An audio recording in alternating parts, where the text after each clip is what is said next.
Hey, what's up? It's me, JDS4696, and today I'm going to be giving a film review for one of my favorite films of all time.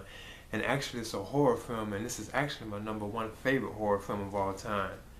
The classic Halloween. Now, this is the version I have, which is the 35th anniversary edition, and it was a Blu-ray, you know.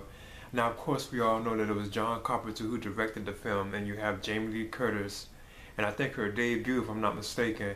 And then you have Donald Pleasance in the film too as well, you know. And other people like shared and like helped make the film too as well, like Deborah Hill, you know, who sadly passed away a few years ago, you know. So yeah, that's my review for Halloween, which was released in 1978. Okay, now this film, it takes place like in a small like midwestern town, a fictional town too as well, you know, which is kind of cool too, known as Haddonfield, and it's in Illinois, Haddonfield, Illinois. Now on Halloween night in 1963, like this young boy, you know, he murders his sister while dressed in a clown suit.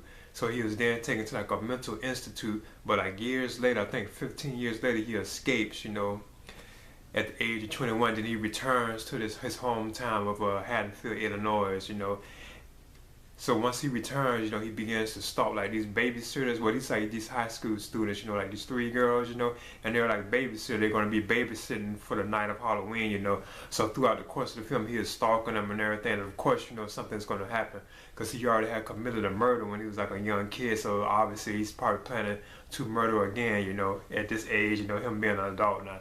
Now this film, it is very well made. You know, it's just superb. You know, it is just. Like I don't know what was going on with that beta, so you know it's just truly it's just like excellent. It's like it's almost like a flawless film from my opinion, you know.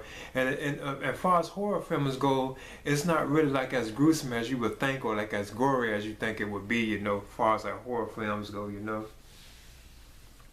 And like the killer himself, you know, Michael Myers, of course, you know, now he's known like very popular stuff. You know, he's very like creepy and like scary. He doesn't talk or whatever. And I know like the Halloween film, it actually like kick-started horror films in general. You know, from what I used to always hear, you know, it was the actual first film that started like the slasher films, which like spawned like Jason and like Freddy and stuff like that, you know, and so on, you know.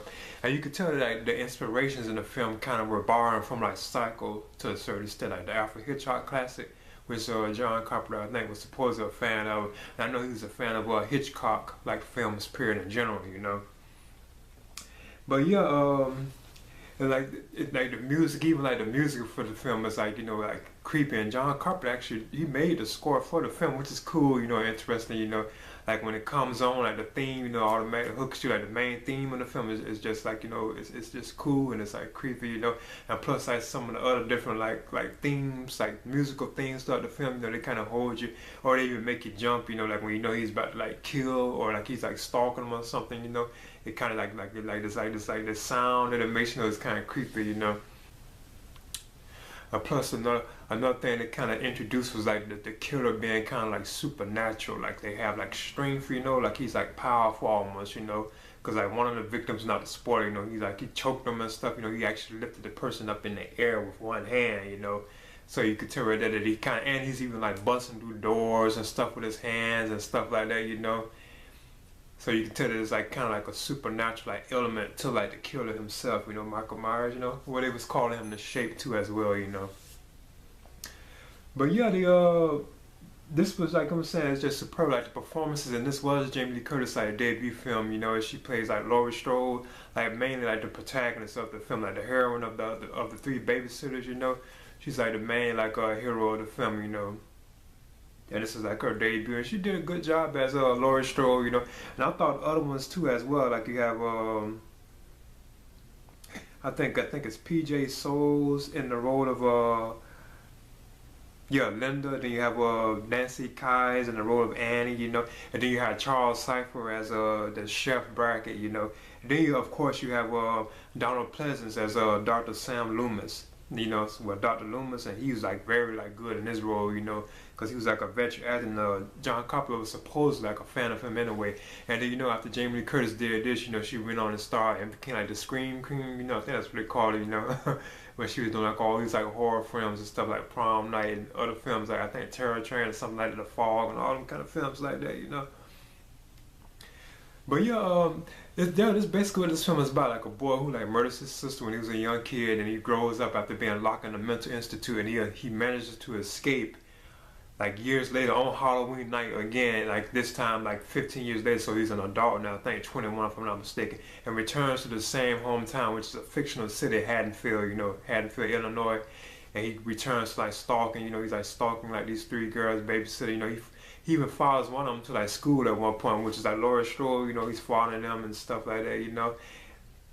And this all happens on Halloween, of course. That's why he's wearing like a mask and stuff, which is cool too. Now the mask that Michael Myers wears, which is kind of like iconic, and they're very cool looking. It's like this pale white image. It was actually crafted from like a Star Trek William Shatner mask, like Captain Kirk. They actually took like a Captain Kirk, like William Shatner mask, and like cut the eye, the hole was like made it wide, the eye sockets, and painted it white and stuff like that, I think. And that's what made like the Michael Myers mask. Then he has like the coveralls, which he actually stole from somebody in the film. They don't never really show exactly who he stole it from, but I think it was one of the victims that he killed kind of at the beginning once he had escaped, because they show that like the camera pan back and show that his body, like that Dr. Loomis is around, and then you could tell it's probably he had got his coveralls from. You see the sheets and stuff that he had on when he escaped from the mental institute. But yeah, this film is like superb. Like I like the soundtrack for it. It's like creepy and scary. Michael Myers himself. He introduced like the supernatural elements, like with being like strong. He doesn't say anything at all. He doesn't talk at all. Even when he was a kid, he didn't say like he didn't make like no kind of like commerce or anything like that. Like no words or anything like that. Plus, there's like this eerie breathing that he has throughout the film too. Like when he's like stalking or whatever, like he's like. It's like very creepy, and he has like this aggressive like tone when he's like trying to kill somebody or whatever. He has like this aggressive like tone, and it's like in his voice like this growl, which I always thought was like scary too, and kind of creepy, Now the film, for it to be a horror film, it's not really like that gory or like it's like blood flying everywhere and anything like that. It's not even really that much profanity in it, This almost could have been PG-13. It's not really that violent, I mean, it's still killings and stuff in it, but it's not really like that violent, But yeah, like the image of like Michael Myers to himself at times, is just very cool. Like I like how he look. He's a cool killer. Like kind of creepy and like like mysterious it is. He doesn't say anything. And he has like this featureless like face, with his mask, which makes him more, like creepy and scary too as well, So yeah.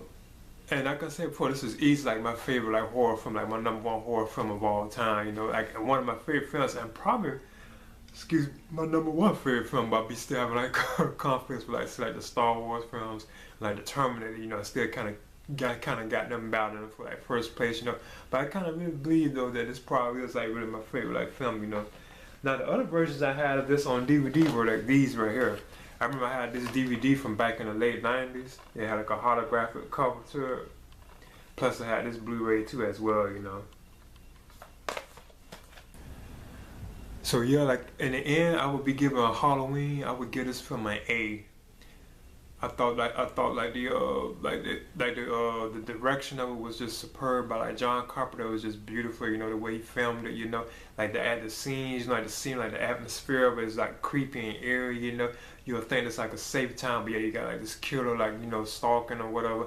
Plus, like the music was done very well. It's very like scary. The performances, like they're believable and real. Like you believe like Jamie Lee Curtis as Laura Strode or like Donald Pleasance and Dr. Loomis, you really believe those roles, even like the other ones, like PJ Souls and like I think Nancy Kyes, you really do believe their roles, their performances in these roles, like these characters that they are playing, they are very believable, And it's just a well-crafted, superb horror film.